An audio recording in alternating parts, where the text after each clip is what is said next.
día 21 de julio es la inauguración de la octava muestra de cine latinoamericano organizado por la agrupación cultural Proa y en esa ocasión se tiene la oportunidad de presentar un documental, Ver y Escuchar, una interesante reflexión sobre el mundo de los sentidos y que es dirigido por el cineasta José Luis Torres Leiva, con quien nos encontramos a continuación en UMAC TV. ¿Cómo estás, José Luis? José Luis, ¿cómo podrías tú ir definiendo hoy día lo que ha sido tu carrera, ¿cierto? De productor, guionista, documentalista, cineasta de ficción, hasta el día de hoy, ¿cierto? En que ya has entremezclado muchas cosas, la docencia, las cátedras y a la vez también la reflexión sobre un trabajo que ya se puede decir que es bastante prolífico. Sí, bueno, he pasado por todo, por decirlo así, en todo lo que ha sido la carrera. Y creo que para mí lo más importante ha sido como mantener una coherencia, y no solo una coherencia como con los intereses con respecto a las narrativas de las películas, sino que también una coherencia con respecto a cómo llevar a cabo los proyectos. Creo que desde el comienzo, si bien empecé como a trabajar de una manera bastante independiente porque era lo que tenía a mano en esa época, he tratado de seguir como con esa misma manera de generar los proyectos, porque creo que también que son, claro, proyectos que me lo permiten y me da cierta libertad e independencia de trabajarlos de una manera muy personal. Y creo que es algo que, si bien muchos proyectos han tenido naturalezas distintas, como algunos con más producción, otros con menos producción, ha sido una constante que me ha acomodado bastante y creo que me ha permitido también como tener la posibilidad de trabajar, por ejemplo, un año en trabajos distintos y explorar también como nuevos tipos de lenguaje, nuevas maneras de afrontar un tema o de comenzar un proyecto también. Quienes apreciamos el cine desde Magallanes, que es una zona bastante extrema, conocimos tu nombre, más allá antes de tu trayectoria, por El cielo, la tierra y la lluvia, ¿cierto? Que llegó como información porque había sido obtenido algunos premios en festivales internacionales y a la vez también a nivel nacional, y que también se te comenzó a crear una impronta de un cineasta de la contemplación, de la observación, de un cine más reflexivo. ¿Tú qué piensas de eso? ¿Eres un cineasta de la contemplación? Hay quienes te dicen el Tarkovsky chileno, incluso se han atrevido a decir eso. ¿Qué piensas tú de eso? No, eso es demasiado. No sé, son cosas que me llaman la atención desde que comencé a trabajar el cine, que a mí me gusta y como que con el que me gusta también reflexionar y trabajar. Tiene un poco que ver con ese tipo de ritmo y con ese tipo de afronta, como de contar una historia. Y un poco como el trabajo que he realizado tiene que ver con eso. Igual no creo que sea una constante tampoco. Creo que también me interesa como explorar otras maneras de contar una historia, de explorarla.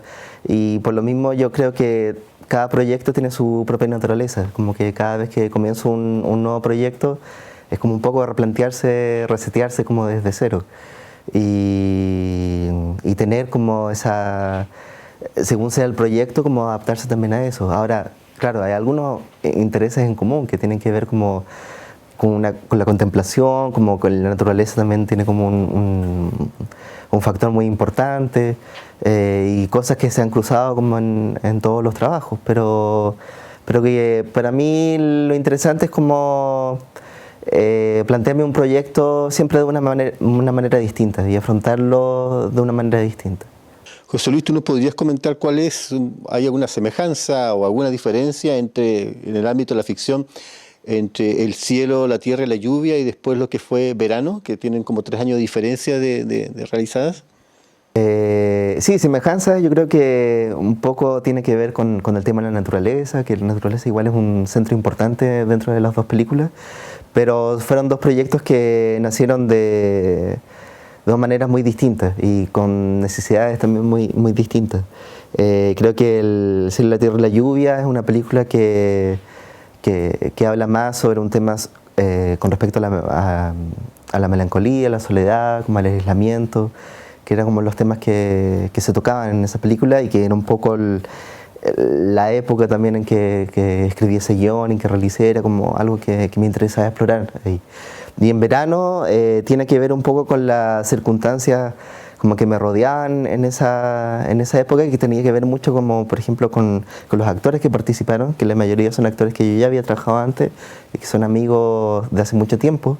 Y todos ellos estaban cruzando por distintas historias que tenían que ver un poco como tener como 30 y tantos años, como crear como las decisiones de tomar una nueva familia, de como ese tipo de situaciones. Y fue algo que me interesaba como explorar en esa película, un poco que tuviera como esa atmósfera y también que tuviera algo que ver con los recuerdos y con las sensaciones de los recuerdos. Entonces, tanto como estéticamente como narrativamente, era muy distinto a lo que fue el cielo, la tierra y la lluvia. Eran otras los intereses también como con esa película. Y pasando al documental, los recuerdos parece que siempre están presentes, porque tuviste la oportunidad de hacer un documental con Ignacio Agüero, que tú lo consideras como o sea, tú lo colocas como un referente personal, y a la vez también eres un referente del documental chileno. ¿Cuál fue esa experiencia de haber filmado sobre Ignacio Agüero, sobre la obra de Ignacio Agüero y a la vez tu obra? Porque igual es como cine dentro del cine también. Sí. Bueno, esa fue una oportunidad que se me dio para dirigir un programa para un canal de televisión de cable, donde me dieron mucha libertad como de elegir un tema. Y yo propuse hacer un documental sobre Ignacio Agüero, y para mí, claro, era una especie de homenaje también como a su cine y a él. Creo que me llama mucho la atención precisamente lo que hablamos al comienzo, de que él ha mantenido una coherencia sobre su visión sobre el cine y su manera de hacer las películas, que yo admiro mucho y que, no sé, creo que me siento muy identificado también con esa aproximación también. Y bueno, hicimos este documental sobre su filmografía, sobre sus recuerdos, porque sobre todo siento que todas sus películas están cruzadas por asuntos muy personales que le han tocado vivir, y como que de alguna manera eso han iniciado como el proyecto, que si bien después se puede volver en un tema muy general y quizás muy lejano para él, siempre el punto de partida es una experiencia muy personal de él. Entonces hicimos este documental que cruzaba esos recuerdos con los momentos de vida, con estas fotografías que él observa durante el documental, y cómo eso se ligaba a las películas que estaba haciendo en esa época. Y bueno, para mí hacer ese documental fue un regalo, tanto como tener la oportunidad como de hacerlo, como también estar presente ahí como grabándolo y escuchándolo, y contando estas pequeñas anécdotas de cómo iba conformando sus proyectos y las reflexiones que él tenía con respecto al cine documental. Entonces fue para mí un verdadero regalo también tener la oportunidad de hacer esa película. ¿El canal de cable cuando tú propusiste hacer sobre Ignacio Agüero? Bueno, en realidad ellos me dieron mucha libertad, como que sí, les pareció muy bien, muy interesante, y lo hicimos en 2 días solamente. Entonces también fue como algo muy espontáneo de realizar. Y ver y escuchar el documental, ¿qué puedes decir de esa obra? Bueno, Ver y Escuchar es un documental que yo trabajé desde hace mucho tiempo. Fueron 4 años de realización, pero más que nada de investigación, como que me tomé ese tiempo para conocer a las personas que participaron, ir de a poco. No quería tampoco centralizar tanto como la historia en Santiago, y de hecho hice una parte acá en Punta Arenas, porque me interesaba un poco tener otras experiencias, que sentía que era como distinto también, como la manera de la relación con respecto a los sentidos, con las personas sordas y personas ciegas, en lugares como más lejos de Santiago.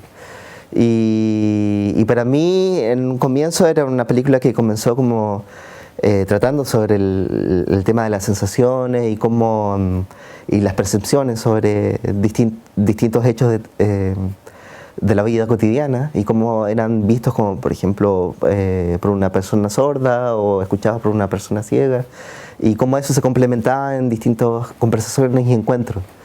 Y más que nada, aparte de eso, yo creo que también es una película sobre la comunicación, porque si bien los primeros trabajos que yo había hecho tenían que ver con la contemplación y de hecho la mayoría casi no tenían diálogo, en esta película lo que predomina es el diálogo y es el intercambio de experiencias de este grupo de personas.